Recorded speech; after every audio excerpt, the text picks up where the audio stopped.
ठीक है, तो स्क्वायर कर दिया पहले, स्क्वायरिंग बोथ साइड्स, खोल दिया इसको, इसकी जगह 1 लिख दिया, क्वेश्चन हो गया। वेरी गुड, कर दिया तुमने। अब आगे क्या करूँ बता दे। वो साइन कॉस की वैल्यू 1.2 हो जाएगी। अच्छा ठीक है, साइन कॉस की वैल्यू 1.2 हो गई। अब tan को साइन अपॉन कॉस लिख लेंगे। बहुत बढ़िया, चलो साइन अपॉन कॉस लिख लिया, और ये मैंने tan theta plus cos theta को सॉल्व कर रहा हूँ, है ना। तो sine plus cos upon sine, बेटा बात नहीं करो, इसका एलसीएम ले लिया, तो ये बन गया sine square plus cos square upon sine theta cos theta, जो कि बन गया 1 upon sine theta cos theta, है ना। तो इसको ले जाओ इधर बस, तो 2 बराबर कितना हो गया 1 by sine theta cos theta. तो इसकी जगह क्या लिख दोगे, देख लो मैं एक और तरीका बताऊंगा, ये समझ में आ जाएगी, आसान है तरीका,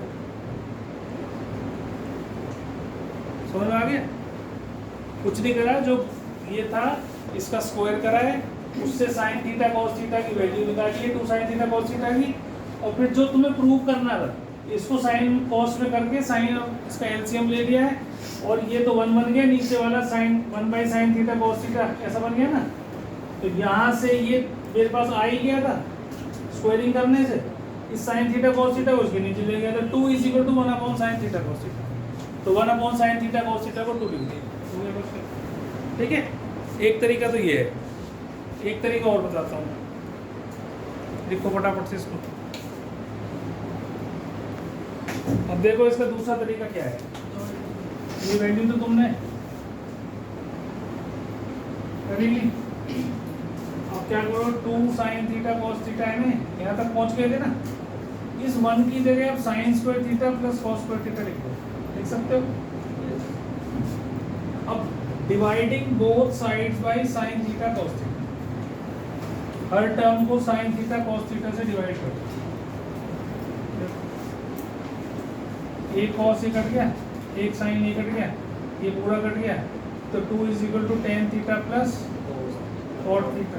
देखो यही लाना था ना, ऐसे भी कर सकते जो अच्छा लगे, जो तुम्हें समझ में आ जाएगी भी ऐसे करना चाहिए, समझ में आ गया ना।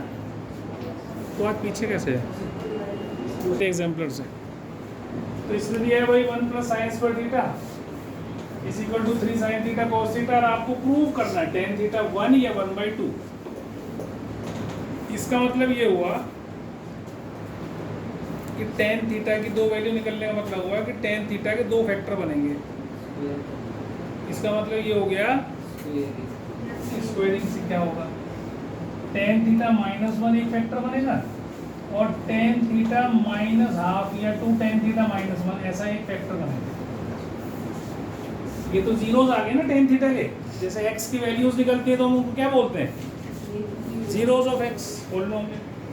इसी तरीके से ये tan थीटा की वैल्यू 1 या 1/2, इसका मतलब इस यहाँ पर भी एक क्वाड्रेटिक पॉलिनोमियल बनने वाला है, जिसमें tan थीटा की वैल्यू के 2 फैक्टर्स ये बनेंगे। इसका मतलब ये है कि जो ये गिवन कंडीशन है तुम्हारे पास, इसको तुम्हें कन्वर्ट करना है tan थीटा। अब तुम tan थीटा में कैसे कन्वर्ट करोगे, जैसे अभी करा था हमने, है ना, ऐसे ही इसको भी करो कन्वर्ट। अगर मैं इसको cos स्क्वायर से डिवाइड कर दूं तो सब कुछ देखो tan में आ जाएगा,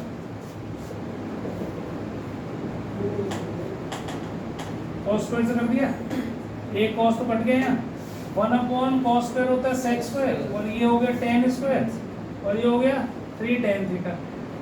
लेकिन sec स्क्वायर का तो रिलेशन होता है 1 प्लस tan स्क्वायर, होता है कि नहीं। तो अब आप इसके बाद इसको बनाओ तो देखो 2 इक्वेशन बन गई, वही जो मैं बोल रहा हूँ तुमसे। अब यही फैक्टर आएंगे दोनों, देखो 2 tan theta minus 2 tan theta minus tan theta plus 1 is equal to 0। तो 2 tan थीटा आपने कॉमन निकाला, तो ये tan थीटा -1, और -1 कॉमन निकाला, tan theta -1 is equal to 0। देखो 2 tan थीटा -1 और tan theta -1 is equal to 0 आए, 2 फैक्टर वही। अब इससे क्या आएगा, tan थीटा 1/2 आएगा, या टेन थीटा ये लाना। तो क्वेश्चन का आंसर देख के आपको दिमाग में आइडिया आना चाहिए हमें करना क्या है। क्वेश्चन का जो सॉल्यूशन करना है, टू प्रूव करना है, उसको देखना है हमने कि गिवन तो साइन कॉस में दे रहा है टेन में निकालने के लिए, तो मैं क्या करूँ कि इसको टेन में कन्वर्ट करूँ। तो ये दिमाग में चलेगा जब प्रैक्टिस करोगे ऐसे क्वेश्चंस की, नहीं तो नहीं आएगा समझ में। उतार लो फटाफट उसको, रटने से नहीं आता मैथ। अब इधर ध्यान दे दो, बात मत करो। प्रोबेबिलिटी क्या होती है, किसी भी चीज़ के होने का चांस क्या है, व्हाट इज द चांस। ठीक है, अब तुम्हारा क्वेश्चन शुरू करता हूँ। What is the chance of passing your board exams? 100 तो बताओ 100%।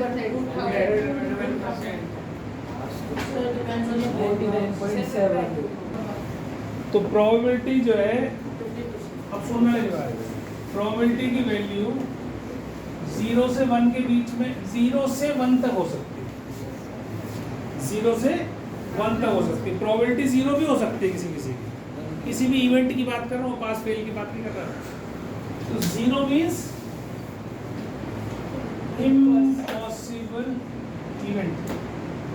अब जैसे किसी आदमी को सड़क से उठा लो, कोई मजदूर है बिना पढ़ा लिखा, उसको जो है एग्जाम दिलवा दो 12th क्लास का PCM का, क्या होगा?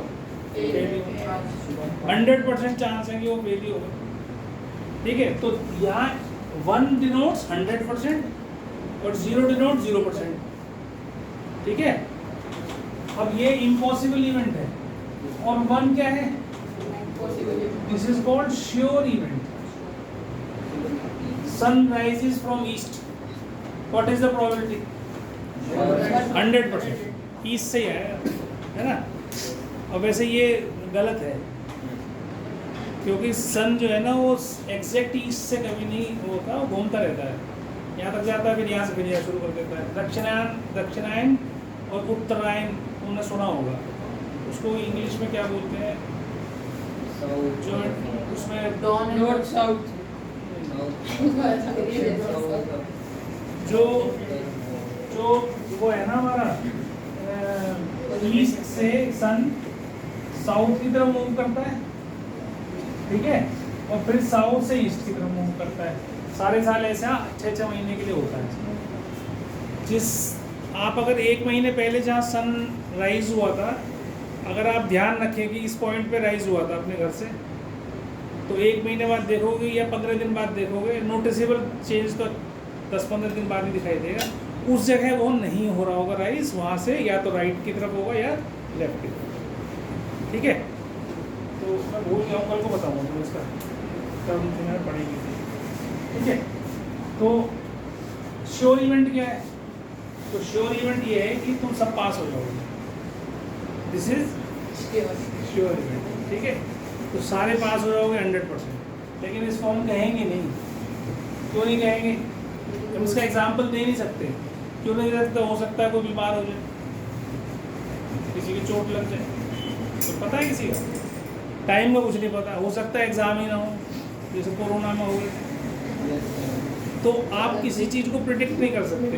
तो नेचुरल चीज़ें जो है ना, उन्हीं को ही प्रिडिक्ट कर सकते हो जो रोज़ होंगी ही होंगी, जो नेचर में चल रही है। जैसे तुम्हारा दिल धड़क रहा है, ये भी श्योर नहीं है, जब तक जिंदे हैं जब तक धड़क रहा है। श्योर है? किसी का श्योर नहीं है बेटा, एक पल का श्योर नहीं है। चलो कोई बात नहीं, मैं वैसे मजाक कर रहा हूँ, सुन लो मेरी बात। तो प्रोबेबिलिटी जो है वो 0 से 1 के बीच में होती है। 0 प्रोबेबिलिटी है तो that is called impossible event, और 1 होती है श्योर इवेंट। तो हम एग्जांपल वही ले लेते हैं, सनराइजेस फ्रॉम ईस्ट। उधर मतलब उसके आसपास इसलिए कहते हैं, और सन सेट्स इन वेस्ट। तो वो इस तरीके से आपको याद कर सकते हैं। अब किसी भी चीज़ का हम कई सारे तरह के क्वेश्चंस करेंगे, जिसमें हम पहला तो करेंगे कॉइन्स के बारे में, ठीक है, हेड टेल के बारे में। एक हम करेंगे कार्ड्स के बारे में, एक हम करेंगे डाइस के बारे में, और एक जनरल क्वेश्चंस होंगे, है ना। अब बोलना नहीं, किसी को आता हो तो बताना नहीं मेरे को। मैं सिर्फ बोलूँगा यहाँ पर, मैं ही बताऊँगा, मैं ही पूछूँगा। मैं पूछूँ तो भी नहीं बताना, ठीक है, तुमसे नहीं पूछ रहा मैं तुमसे सिर्फ बात कर रहा हूँ। तो कॉइन जो है वो हम एक तो करेंगे एक कॉइन के बारे में बात, कि अगर एक कॉइन को हमने टॉस किया तो क्या क्या प्रोबेबिलिटी हो सकती है। एक तो हो सकती है उसमें हेड आ जाए या उस पर टेल आ जाए, या तो हेड आ जाए या टेल आ जाए, दोनों में से एक ही काम होगा। एक बारी में कॉइन उछालोगे तो एक कॉइन उछालोगे तो या तो either it will be head और it will be tell.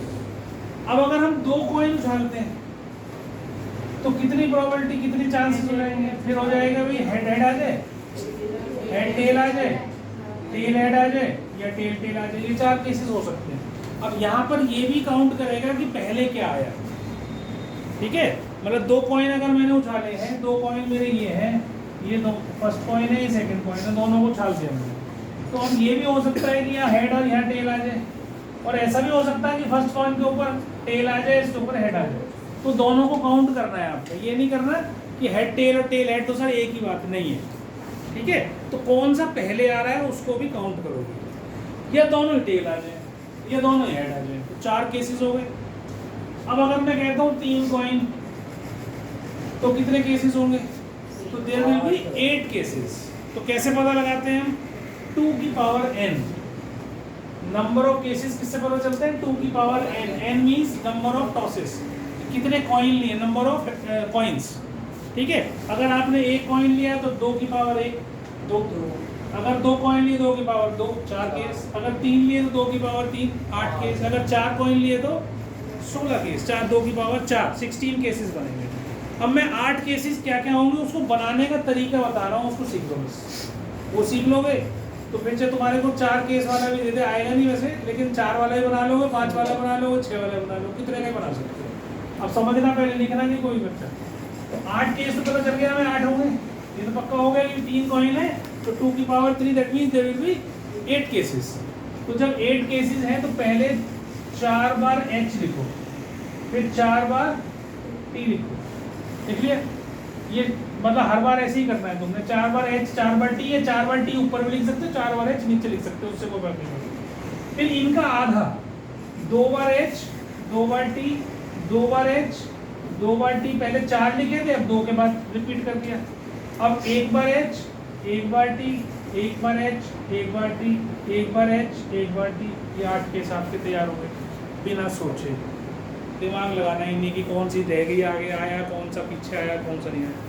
16 cases भी लिख सकते हो आप ऐसे ही, अभी है नहीं कोर्स में, लेकिन फिर भी मैं बता रहा हूँ, वैसे लिख के दिखा रहा हूँ ताकि तुम्हारे को थोड़ा कॉन्फिडेंस आए कि हम 2 की पावर 4 लिख सकते हैं। तो 16 का आधा होता है 8, तो आप 8 लिखो पहले, तो ये लिखो 4 बार h 8 बार h,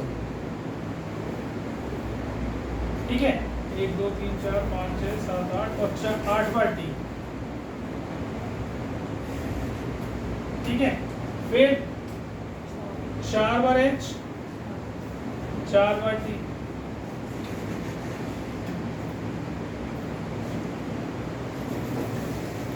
फिर 2 बार h 2 बार t,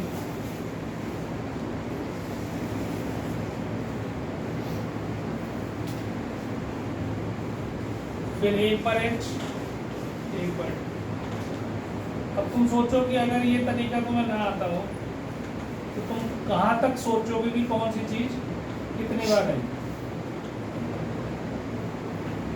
16 केस लिख दी, ठीक है। तो इस प्रकार से आप कोई भी कितने भी कॉइन्स उछाल दो, आप नंबर ऑफ केसेस भी बता सकते हो, कितने नंबर ऑफ केसेस बनेंगे और कैसे लिखना है उसको वो बता सकते हो, ठीक है। आपके कोर्स में सिर्फ 3 वाला है तो इसलिए मैं इसको मिटा रहा हूँ। ये तुम्हें लिखना मैंने इसीलिए सिखाया है कि तुम्हें कोई परेशानी ना हो कि कौन सी चीज़ कैसे लिखनी है। इसमें तो कुछ है ही नहीं दिक्कत।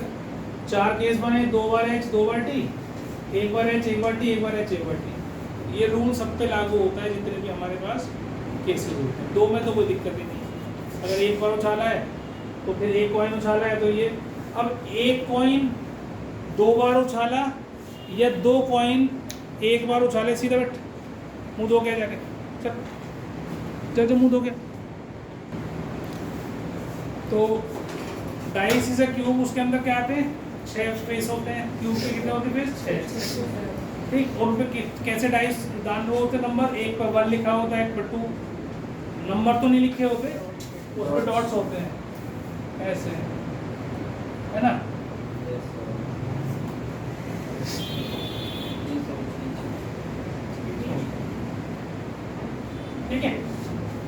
नंबर मतलब मीनिंग यही है इसका कि ये 1 आ गया, ये 2 आ गए, ये 3 आ गया, 4 5 6 इस तरीके से रखना है। ठीक है, तो अब एक डाइस फेंकने में तो बहुत आसान है। कितने पॉसिबल आउटकम्स हो सकते हैं? 6 हो सकते हैं, है ना। तो कोई भी डाइस हम फेंकते हैं उससे एक आउटकम लेते हैं तो that is called elementary event. क्या कहलाता है?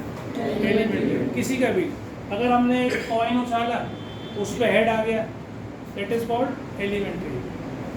ठीक, अब मैंने एक डाइस लिया, ठीक, एक डाइस लिया और उसको मैंने 2 बार उछाल दिया।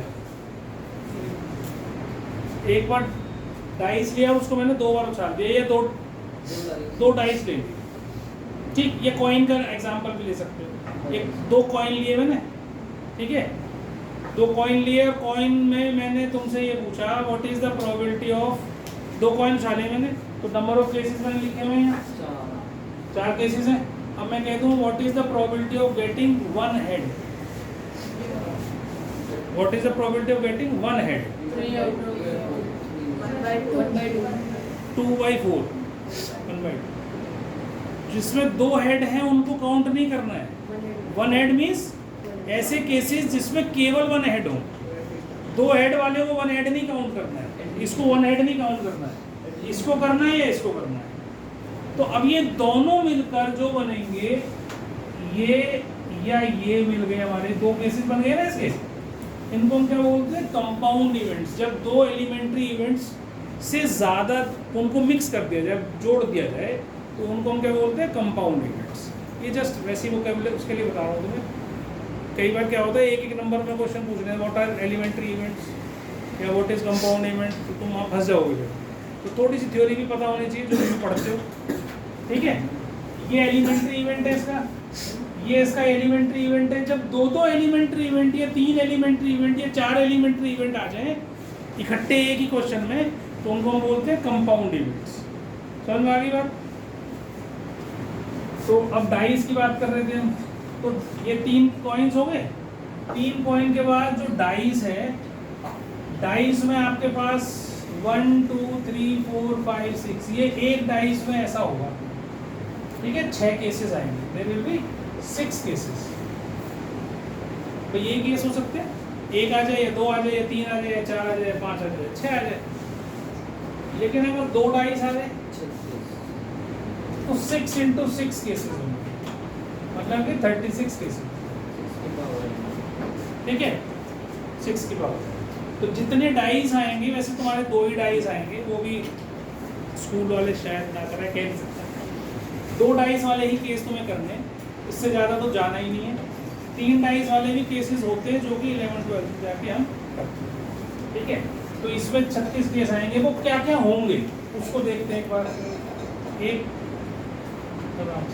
1 1, 1 1 2, 1 1 3, 1 1 4, 1 1 5। अब इसका मतलब भी समझाऊंगा क्या है। 2 डाइस फेंके तुमने, ये राइट डाइस, ठीक है, इस पे 1 आया हुआ है। दूसरे वाले डाइस पे क्या आ सकता है? कोई 1 भी आ सकता है, 2 भी आ सकता है, 3 भी आ सकता है, 4 भी आ सकता है, 5 भी आ सकता है, 6 तक आ सकता है। 6 से ज़्यादा आ ही नहीं सकता, 6 ही नंबर है। अगर यहाँ पहले वाले पे 2 आ गया तो अगले वाले पे 2 1, 2 2, 2 3, 2 4, 2 5, 2 6, कुछ भी आ सकता है। पहले वाले पे 3 है तो अगले वाले पे भी ऐसे आ सकता है कि नहीं? किसी को नहीं समझ में आया तो बोल देना, इसके लिए मना नहीं करा बोलने के लिए। 4 1, 4 2, 4 3, 4 4, 4 5, 4 6। ठीक है, फिर अगर 5 आ जाए तो 5 1, 5 2, 5 3, 5 4, 5 5, 5 6। ऐसे ही 6 अगर आ जाए तो उसके साथ भी 1 2 3 6 2, 6 3, 6 4, 6 5। तो टोटल कितने केसेस हो गए? 36 केसेस। ठीक है, 6 × 6 36। अब इसमें से ही सारे केसेस में से टोटल आपको क्वेश्चन पूछे जाएंगे। तो अब मैं बता रहा हूँ प्रोबेबिलिटी क्या होती है। What is probability? किसी इवेंट के होने की प्रोबेबिलिटी क्या होती है? तो वो होती है फेवरेबल इवेंट्स अपॉन में टोटल, ठीक है। तो टोटल इवेंट तो ये रहे 36। इनमें से फेवरेबल क्या है, जो क्वेश्चन पूछा गया, दैट इज फेवरेबल इवेंट। अब तुमसे जैसे एक डाइस होती और तुमसे डाइस के लिए पूछते what is the probability of getting even number, what is the probability of getting even number. तो इवन नंबर कितने हैं इसमें, 2 4 6। तो हमारी प्रोबेबिलिटी क्या हो जाती है इवन नंबर की, 3। बस ये बोला करो 1/2 मत बोला करो, नहीं तो फिर 1/2 तो किसी भी तरीके से आ सकती है ना, वहाँ पे भी नहीं लिख के आना तुम्हें, पहले उसको एक्चुअल लिखना है, फिर काट पीट के चाहे रेशो बाद में भी दिख देना। तो 3/6, क्योंकि 2 4 और 6 ये 3 इवन नंबर्स हैं, तो ये प्रोबेबिलिटी कितनी होगी जी 1/। ठीक है। अब ऐसे ही इसमें भी दुनिया भर के क्वेश्चन आएंगे तुम्हारे पास, अभी मैं कराऊंगा सारे के सारे वो क्वेश्चंस जितने भी होंगे, उसकी प्रोबेबिलिटी निकालने के लिए फेवरेबल एलिमेंट्स कौन से होंगे, जो क्वेश्चन पूछा गया है। अब जैसे इसमें कह रहे what is the probability of getting at least 2 on the dice, at least 2, कम से कम 2 आए, एट लीस्ट, नहीं मैं गलत बोल रहा हूँ, 2 एट लीस्ट 1 टाइम, 2 आए कम से कम एक बार। 11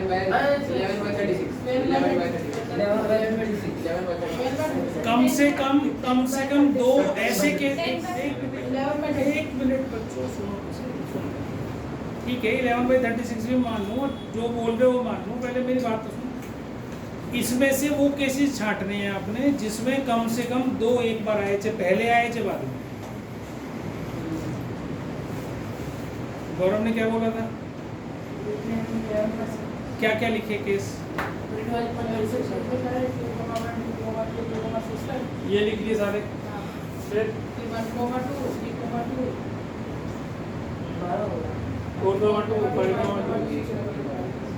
तो टोटल देखो, एक तो ये वाले हो गए जिसमें कम से कम 2 एक बार आ रहा है, एक बार ये वाले हो गए जिसमें 2 कम से कम एक बार आ रहा है,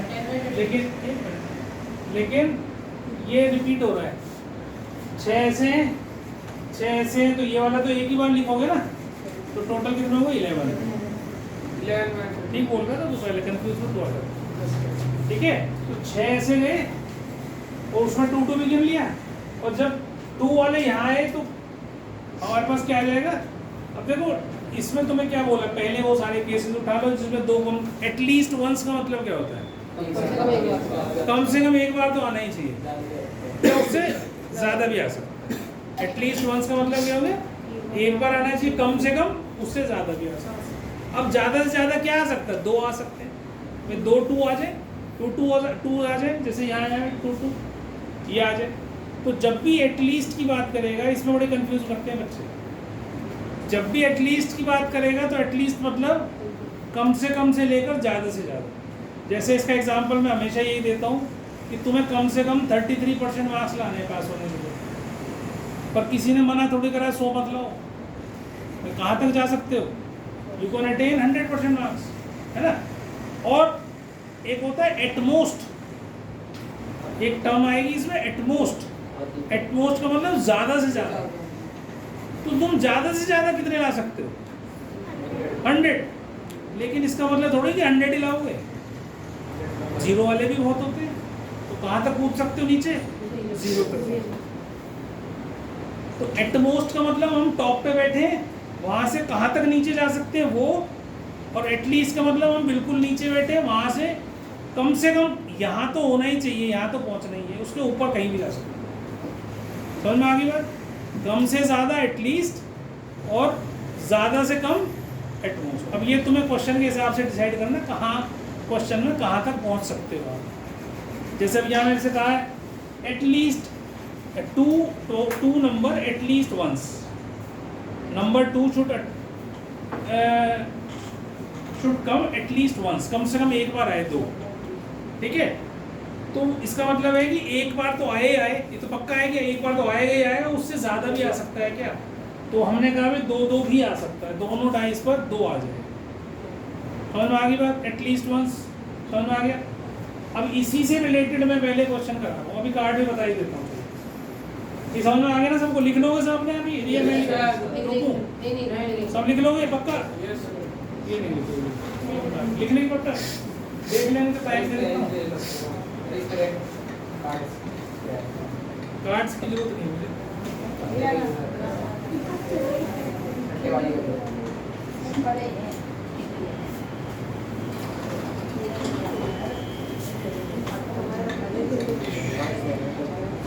अब ले आया तो दिखा देता हूँ, बच्चों को दिखाई देता हूँ। वैसे तो सारे ये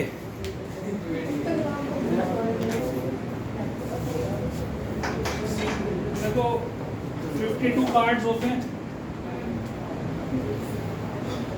जो टर्मिनोलॉजी में बोलूँ उसको भी आप याद रखेंगे, भूलना नहीं, क्योंकि क्वेश्चन उसके हिसाब से आते हैं। ठीक है, 52 कार्ड्स हैं टोटल।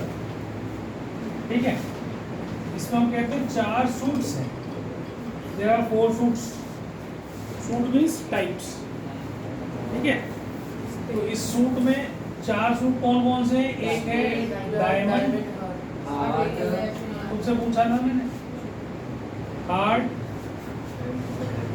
क्लब, ठीक, 13 ईच। ठीक है, अब मैं एक बार तुम्हें सबको दिखा देता हूँ, जब ये कार्ड लाया है तो ये तो है जी डायमंड का, इसको ठीक है तो पता चला दिखाई कुछ नहीं। ठीक है, ये हो गया जी हार्ट, दिस इज हार्ट। ठीक, ये हो गया जी आपका क्लब, हिंदी में इसको चिड़ी बोलते हैं। हम डायमंड को ईंट बोलते हैं। डायमंड ये ईंट, ये हार्ट पान बोलते हैं। चिड़ी, इसे चिड़ी और इसे हुकुम। अब हुकुम रह गया तो हुकुम का जो साइन होता है, हुकुम का इक्का। चलो हुकुम का इक्का दिखाता हूँ। हाईएस्ट सीट में सबसे छोटा है, गेम के हिसाब से साइज में सबसे बड़ा ये होता है, ये हुकुम। ठीक है, हुकुम का इक्का कहते हैं इसको। ठीक, तो ये तो हो गए। अच्छा, आप सुन लो मेरी बात ध्यान से, वो बोलो मत, सिर्फ ध्यान दो मेरी बात पे जो मैं समझा रहा हूँ। ये जो 4 कार्ड्स हैं जिसपे ए लिखा हुआ है, जिसको हम एक नंबर बोलते हैं, 1 नंबर, जिसको हम एस बोलते हैं। ठीक है, दिस इज कॉल्ड एस, जिसपे ए लिखा हुआ है, एक लिखा हुआ है, दिस इज नंबर 1। ठीक है, जो अलग हैं जिसके ऊपर क्वेश्चन पूछे जाएंगे सिर्फ वही बता रहा हूँ। ये आपको बोलते हैं, इसको हम king, these are called king. 4 king है, हर एक का एक एक राजा है। ठीक है, ये समझ लो 4 राज्य हैं, 4 स्टेट्स, उसका एक एक राजा है। ठीक, फिर इसके बाद राजा की 4 रानियां हैं, क्वींस। ठीक, समझ में आ गई? ये राजा और रानी है तो इनके विचारों को नौकर वोकर भी होंगे, तो जिनको हम गुलाम बोलते हैं, जैक बोलते हैं। ठीक है, these are called jacks, इनको हम गुलाम बोलते हैं। कोई बात बोला, वो इंग्लिश में, हमारी वाली इंग्लिश में कनाडा में होता है या जैक ही है, तेरे की बुक्स में जैक मिलेगा। ठीक है, ये समझ में आ गया सबको? अब ये जो 4 किंग मतलब 4 किंग, 4 क्वीन, 4 जैक, ये कहलाते हैं face cards. These are called face cards. क्यों है ऐसा? क्योंकि इनके ऊपर क्या बना हुआ है? शक्ल बनी हुई है, फेस बना हुआ है ना? ये राजा का फेस बना हुआ है, ये रानी का फेस बना हुआ है। मिल गया बेटा? क्या मिला? ये जैक बना हुआ है ना? इनके ऊपर फेसेस है, तो therefore they are called face cards. ठीक है, तो ये ध्यान रखना, ace is not a face card. इक्का जो होता है वो फेस कार्ड नहीं होता है। तो 12 फेस कार्ड्स होते हैं टोटल। अब आपसे क्वेश्चन पूछेंगे तो फेस कार्ड्स इसी को कंसिडर करना है। तो अब किसी भी उसमें कार्ड के सूट में कैसे नंबर होते हैं? एक होता है जिसको हम एस बोलते हैं, 2 3 4 5 6 7 8 9 और 10 11 12 13 है ना। अब इसका नंबर जो होता है ये जैक होता है, ये क्वीन होती है और ये किंग होती है। तो सबसे ज़्यादा नंबर जो होते हैं वो किंग के होते हैं, उसके बाद क्वीन, उसके बाद जैक और ये एस होता है। ऐसी सब में होते हैं।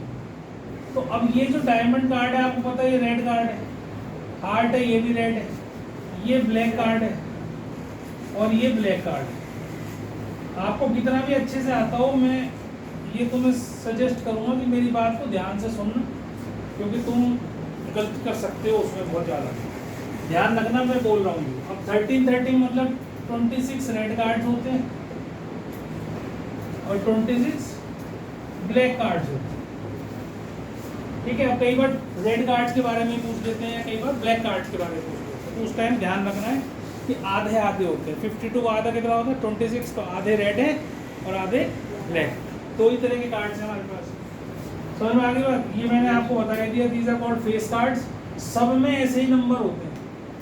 ठीक है, बस उसके ऊपर निशान अलग अलग होते हैं। जैसे डायमंड का मैंने बताया ऐसा निशान होता है रेड कलर का, हार्ट का ऐसा होता है, ठीक है, क्लब का ऐसा होता है, नहीं सॉरी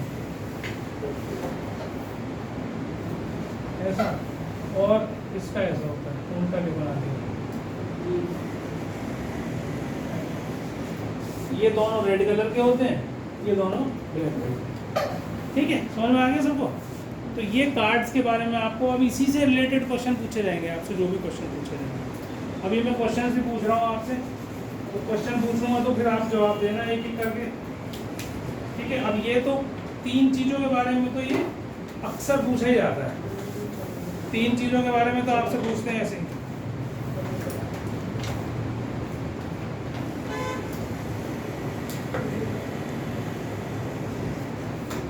दे दो बेटा, फेंक दो। ठीक है, अब मैं इसी से रिलेटेड तुमसे कुछ क्वेश्चन पूछता हूँ। 3 चीज़ हो गए, कॉइन और कार्ड्स और डाइस। ठीक है, तो पहला क्वेश्चन है कि an unbiased die is thrown. मैं लिख नहीं रहा क्वेश्चन, बिल्कुल सिंपल क्वेश्चन है। क्योंकि अनबाइज्ड और बाइज्ड 2 चीज़ें होती हैं। बाइज्ड का मतलब होता है जिसके अंदर कुछ खराबी हो। जैसे एक कॉइन के ऊपर एक फेस दिखाई ही नहीं दे रहा, क्या है, तो बाइज्ड है। या जैसे शोले पिक्चर के अंदर कॉइन था, दोनों तरफ एक ही तरह का था, हेड था या टेल था, तो बाइज्ड कॉइन, वो एक सही रिजल्ट देगा हर बार, चाहे कैसी फेंक दो। अगर मान लो दोनों तरफ टेल हो तो क्या होगा? हर बार फेंको टेल ही आएगा, हेड तो आएगा ही नहीं।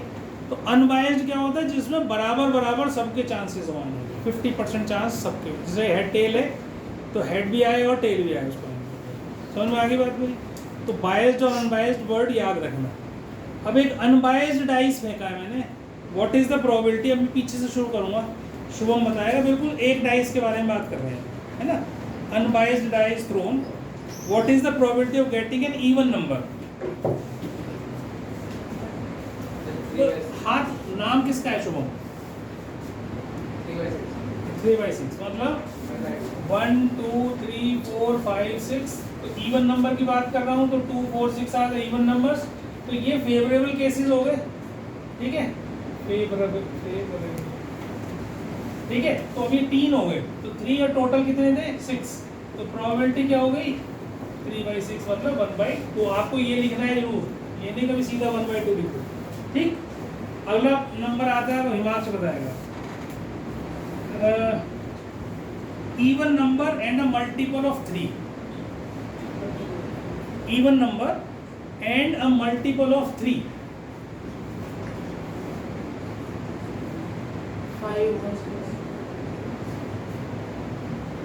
8 में अपना पूछूंगा, ये तुम बताएगा।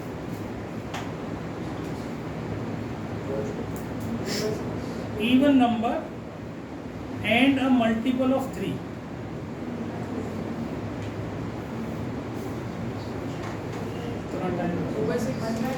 इतना ये समझदार बच्चा है, ये खूब ताश खेलता है, खूब डाइस बोलता है। अबे 3 भी हो और 6 मल्टीपल भी हो उसका, तो 6 ही तो है वो, इवन नंबर भी हो एंड मल्टीपल ऑफ 3। तो इसमें इवन नंबर के मल्टीपल, इसके 3 के मल्टीपल कौन कौन से आ रहे हैं?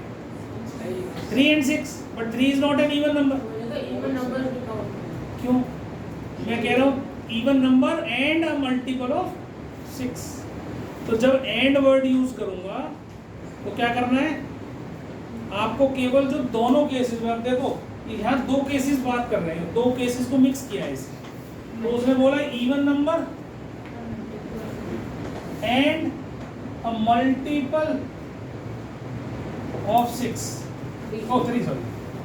तो पहला तो इवन नंबर, तो इवन नंबर कितने हैं? नहीं सॉरी, इवन बोला था ना, हाँ इवन नंबर। इवन नंबर कितने हैं? 2 4 6। इवन नंबर क्या है? 2 4 6।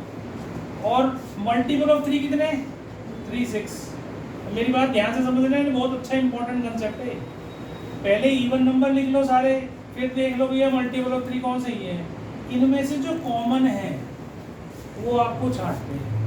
जब एंड वर्ड आएगा, इवन नंबर एंड आएगा, that means you have to take out common from those cases. चाहे वो 2 केस हैं, चाहे वो 3 केस हैं, उसका भी कॉमन एंड का मतलब।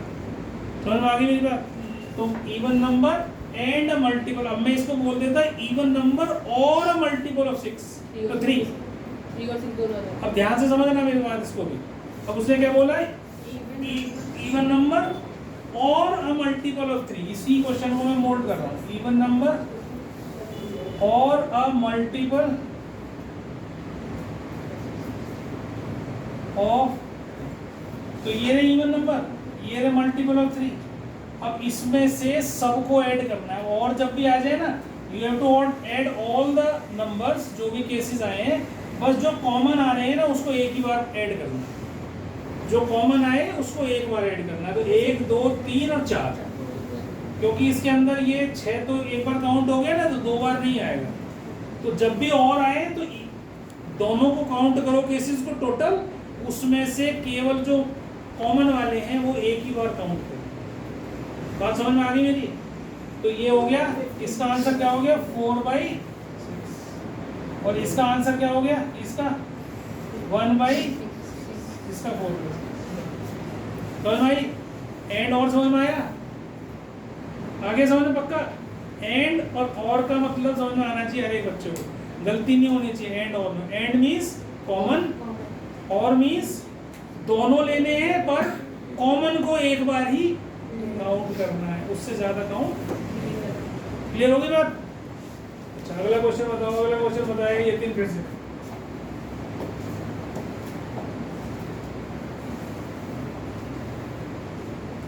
इसमें क्या पूछूंगा? नंबर बिटवीन 3 and 6, प्रोबेबिलिटी बता।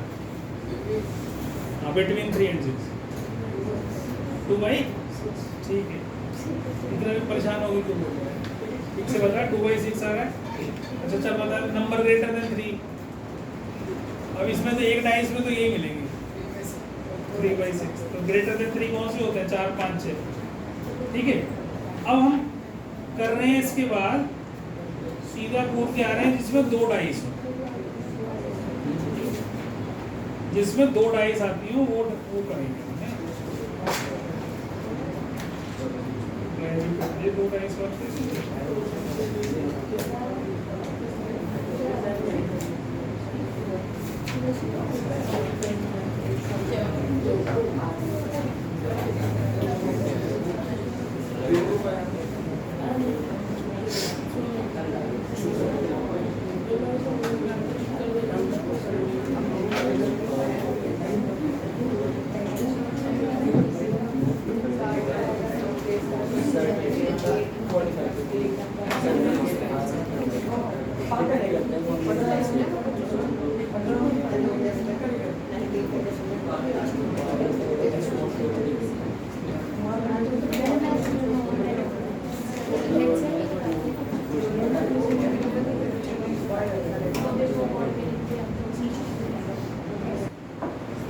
क्वेश्चन है in simultaneous throw of pair of dice डाला है, प्रोबेबिलिटी किसकी बतानी है? 8 as the sum should be 8। कितने केसेस बनेंगे जो 8 सम बन जाए दो डाइस के ऊपर? सानवी से पूछा, सानवी बताएगी। मिनिमम सम कितना हो सकता है दो डाइस में? मिनिमम सम कितना हो सकता है? 2। समझेगा 8 का 8 में 4 कहाँ से आ जाएगा? क्वेश्चन तो सम 2 मिनिमम हो सकता है, मैक्सिमम कितना सम हो सकता है? हो सकता है ना? अब इधर ध्यान दो, तो इनके बीच में ही सम होना चाहिए। 3 4 5 6 7 8 9 10 11 और 12। अब इसी के ही केसेस बनेंगे जो भी बनेंगे। तो 2 कैसे बना सकते हैं? 1 1 से बना सकते हैं। 3 कैसे बना सकते हैं? 1 2 2 1। इसके अलावा तो नहीं बनेगा कुछ भी। 4 कैसे बना सकते हैं? 1 3 2 2 3 1। अब एक पैटर्न समझाऊंगा तो मैं तुरंत समझ में आ जाएगा एक चीज। इसमें देखो 1 2 3 जा रहा है, इधर 3 2 बना रहा है, एक तरफ बढ़ रहा है एक तरफ कम हो रहा है। अब यहाँ पे क्या होगा? 1 4, फिर यहाँ पर 2 3 4, क्योंकि यहाँ तक मैक्सिमम जाना है। 3 2 1, 4 केसेस बन गए, 5 के। समझ में आ गई बात? अब ध्यान से समझना। 6 1 5, ठीक। तो 2 3 4 5, 4 3 2 1, कितने केस बन गए? 5। 1 2 3 4 5। फिर 1 6, तो 2 3 4 5 6, 5 4 3 2 1 बन गए। अब 8 में आप 1 7 नहीं कर सकते क्योंकि नंबर 7 होता ही नहीं, ठीक है? तो कहाँ से शुरू करेंगे? फिर 2 6 से शुरू करेंगे। तो 2 से शुरू करेंगे, 2 6। अभी 6 से ज़्यादा नंबर तो आ नहीं सकता ना, तो 6 में क्या ऐड करूँगा? 2 ऐड करूँ तो 8 बन जाएगा। अब ऐसे ही इसको 6 तक ले जाओ। 3 4 5 6, 5 4 3 2, ये होगा ना? अब फिर 9 वाले कितने हो जाएंगे? 3 6। तो इसको 4 5 6 5 4 3 बन गए। अब 10 वाले होंगे तो 4 6, फिर इसको भी उड़ाओ 5 और 6, और ये 5 और 4, ठीक है? 11 के क्या होंगे? 5 6 और 6 5 बस। और 12 के क्या होंगे? समझ आ गई? तो सबसे ज्यादा जो है मैक्सिमम केसेस 7 के हुए, मैक्सिमम 6 केसेस। अभी ट्रायंगल बन गया था। जब हम टेबल को बनाते हैं तो स्लैटिंग में चलता रहता है एक का सम। क्या? जब हम टेबल बनाते हैं तो स्लैटिंग में चलता रहता है एक का सम। हाँ, तो इसको देख ले तो याद कर लेगा तो भी बहुत अच्छा हो जाएगा। इसके एक केसेस, नंबर ऑफ केसेस कितने बने? देखो नंबर ऑफ केसेस कितने बने? इसका सम 2 है तो उसके 1 केस है, इसका 2 केस है, इसका 3 4 5 6, फिर इसका फिर घट जाएगा, कम हो जाएगा 6, फिर 5 4 3 2 1। तो नंबर ऑफ केसेस तुम वैसे भी 10th क्लास में कंपल्शन नहीं होता कि आप लिख के आओ वहाँ पे कि क्या केसेस तुमने, सीधा आंसर भी तुम दे सकते हो, काटेंगे नहीं टीचर। 11 12 में जाके तुम बनवाते हो तो आप ऐसे भी याद कर सकते हो। 1 2 3 4 5 6 5 4 3 2 1। समझ में आ गई? अब मैं जो क्वेश्चन पूछूंगा वो क्वेश्चन अपने आप फटाफट हो जाएगा, आप इसे मत देखना सोचना और बताना। अगला क्वेश्चन है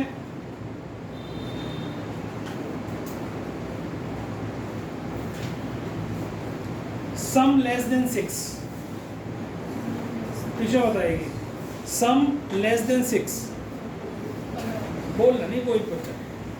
सम शुड बी लेस देन 6।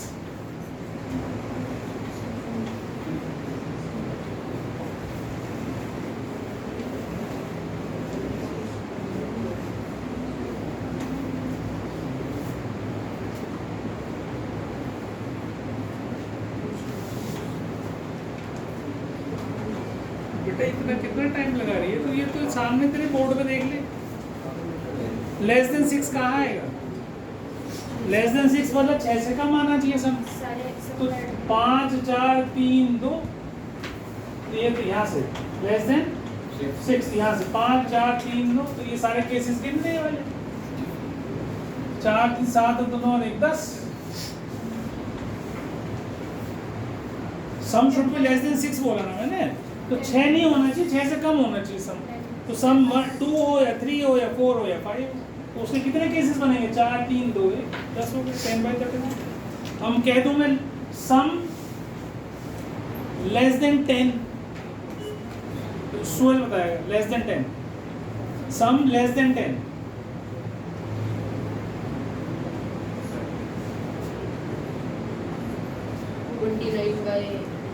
अच्छा अब लेस देन 10 तुमसे बोला मैंने तो तुम पीछे के गिन रहे हो तुम ये आगे के क्यों गिन लेते 36 में से माइनस कर लेंगे बात समझ में आ रही मेरी क्या हो गया ये टोटल तो सारे केसेस ही आ गए ना 36 से 36 ये सारा को काउंट क्या होगा 36 होगा ठीक अब मैं कह रहा हूँ लेस देन 10 तो तुम ये सारे काउंट कर रहे हो ये मत करो तुम करो इससे आगे वाले लेस देन 10 मतलब 10 से लेकर 12 तक के तो कितने हो जाएंगे 6 तो 30 - 6 कितना हो गया 36 - 6 कितना हो गया 30 तो 30 अपॉन में 36 ये आपका आंसर होना चाहिए बात समझ में आ गई मेरी आप पीछे ज़्यादा केस हो जाए तो आगे वाले ले लो और वो टोटल में से माइनस कर दो उसको क्लियर हो गई बात ये अच्छे समझ में आ गया एक क्वेश्चन और बताइए सम मोर देन 7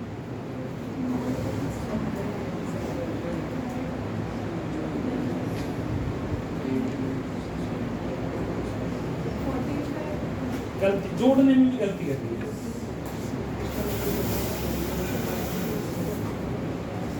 बेटा ये तो 6 केसेस है ना तो इसका मतलब ध्यान से समझिए उसको जोड़ने की भी जरूरत नहीं पड़ेगी फिर ऐसे जैसे मैंने कहा मोर देन 7 है ना तो जब यहाँ 36 में से 6 केसेस तो इसके हो गए तो आधे इधर होंगे आधे इधर होंगे तो 15 इधर होंगे 15 इधर होंगे तो 6 से ज़्यादा वाले कितने होंगे 15 6 से 7 से ज़्यादा वाले और 7 से कम वाले तो 15 तो आंसर कितना होगा 15/30 ठीक है वहाँ पे आपको ये नंबर जरूर लिख के आना है 15/36 अब ये चाहे बेशक कटने के बाद 3 से कट जाएगा वो कुछ और बन जाए लेकिन आपको ये आंसर देकर फिर उसका सिंप्लीफाइड वर्जन लिखना है वहाँ पे डायरेक्ट आंसर नहीं देना ठीक है कहीं भी अगर 2/4 आ रहा है तो 2/4 लिख के 1/2 करना है क्योंकि 18/36 भी 1/2 ही होता है तुम्हारा भरोसा नहीं क्या बनाया उसने ठीक है अब अगला क्वेश्चन बताएगी शाम बता बेटा अच्छा एक चीज़ और बता रहा हूँ छोटी सी चीज़ उसे भी सुन लो डबलेट क्या होता है what do you mean by doublet doublet होता है same number on both the dice same number on both the dice that is called doublet मतलब डबल आए ठीक same number on both dice इसको हम डबलेट बोलते हैं तो 6 ही होंगे ऐसे 1 1 2 2 3 3 4 4 5 5 फर्स्ट को समझ में आ रहा है तो 6 नंबर 6 पेयर ऐसे होंगे जिसपे सेम नंबर आएंगे आउट ऑफ 36 तो डबलेट की वो क्या है प्रोबेबिलिटी 6/36 6/36 नीचे तो 36 आना ही आना टोटल कितने केसेस हैं अब इसमें से पूछा है मैंने what is the probability of even doublet बहुत आसान है इवन डबलेट तुम आज से इसका नाम शांभवी हो गया अरिहंत को हम शांभवी बोला करेंगे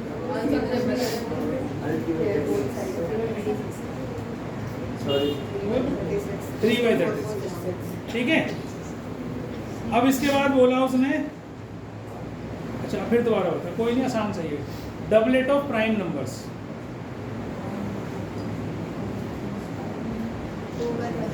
पता कौन कौन से लिए अभी भी गलती कर दी तो यूनिक कब कह रहा हूँ 2 3 5 नहीं लेगी तो 3/36 हुआ ना 2/36 को बोल अच्छा 3 ऐड कर दिया पहले नहीं करा ऐड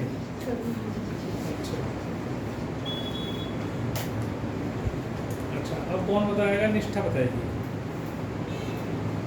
लिख ले an even number on 1 an लिख लो तुम सब लोग, ये अलग क्वेश्चन है, वो तो सिंपल थे। An even number of 1 and a multiple of 3 on the other. An even number on 1 dice, 1 means पहली dice, on 1 and a multiple of 3 on the other. One dice को डाइस नहीं लिखा उसने, even number on 1 and a multiple of 3 on the other. अब ये automatically समझ लो कि dice के बारे में ही बात कर रहे हैं, तो डाइस ही होगा। नेक्स्ट पूछो, जैसे भी अगला क्वेश्चन आ रहा है तेरा।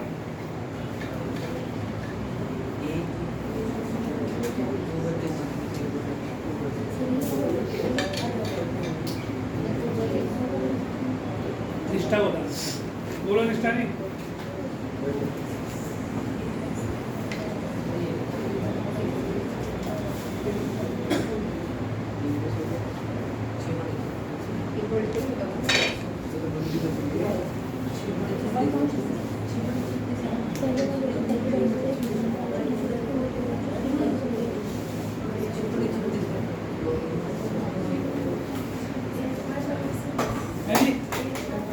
एट कैसे? हार्दिक बताएगा। सर 6/30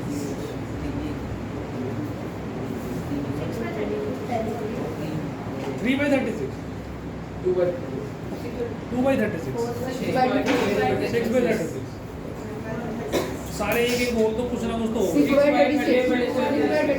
एक बोल दो 1/36, एक 2/36, 3/36। 1/6 6/30। अब सुन लो, दोनों मेरी बात सुन लो, अब ध्यान से सुनना। क्वेश्चन बोला मैंने, an even number on 1 and a multiple of 3 on the other. एक डाइस पर इवन नंबर आए और दूसरी डाइस पर मल्टीपल ऑफ 3 आए। अब सुन लेना पहले, इवन नंबर ऑन 1 तो क्या क्या हो सकते हैं इवन नंबर, और मल्टीपल ऑफ 3 कितने हो सकते हैं? तो आपके कितने केसेस हो सकते हैं? 2 3 2 6 4 3 4 6 6 3 और 6 6। लेकिन इसने ये नहीं बोला कि even number on first and multiple of 3 on the second, ऐसा नहीं बोला उसने। उसने फर्स्ट नहीं बोला, उसने कहा एक पर इवन नंबर आए और एक पर मल्टीपल ऑफ 3 आए। अब इसको उल्टा भी करो, 11, क्योंकि 6/6 6 6 तो 2 बार आ जाएगा ना, तो जब इसको उल्टा करोगे तो 3 2 6 2 3 4 6 4 और 3 6, ये तो आ चुका पहले। तो इसका आंसर आएगा 11/36। सब क्यों नहीं है? क्वेश्चन था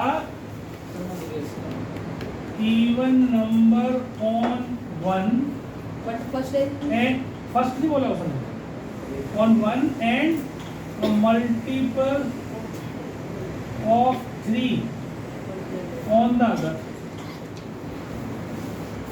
तो अब इसने ये डिस्क्राइब नहीं करा कि इवन नंबर कौन से डाइस पर है, तो इसलिए हमने इसको उल्टा करके बोले।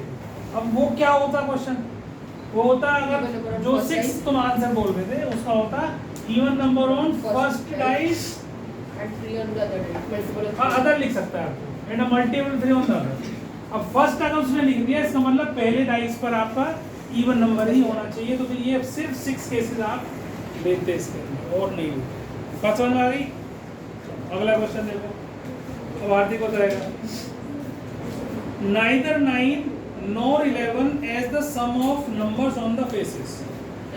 neither 9 nor 11 लिख लो, neither 9 nor 11 as the sum of numbers on the faces। लिख ले बेटा, क्वेश्चन याद नहीं रहेगा घर पे जाके। neither 9 nor 11 neither 9 nor 11 as the sum of the numbers on the faces। So 23/36 जल्दी ना करियो, थोड़ा सोच के करियो, है ना। मेरे को पता नहीं है वैसे इसका आंसर, लेकिन बिल्कुल आसान है, इसको सोच के करना चाहिए बहुत। बस इसमें या तो आते हैं नंबर या कट। 24/36 सिर्फ हार्दिक से पूछा मैंने। देखो सुनो मेरी बात, नाइदर नॉर, तो उसने बोला नाइदर 9 nor 11 एज द सम। सम जो है ना तो 9 हो और ना 11 हो, है ना। तो आप देखो 9 के कितने केसेस बनते हैं, तो 9 के केसेस तुम 3 6 3 6 6 3 5 4 4 5 ये आप बना सकते हो, या जैसे मैंने तुम्हें बताया बनाने का तरीका वैसे बना सकते हो। और 11 के 2 केसेस बनेंगे 6 5 5 6, तो ये टोटल 6 केसेस हो गए। पर उसने कहा ना तो ये हो ना ये वाले हो उसमें, तो इन 6 को 36 में से माइनस कर दो और टोटल में 36 तो होता ही है, तो आंसर कितना हो गया 30/। आगे बात समझ में, पक्का सबको आगे समझ में। अगला बताओ, बस ये तो इतना ही हो गया, ठीक है। अब हम आ जाते हैं कार्ड के ऊपर, ठीक है।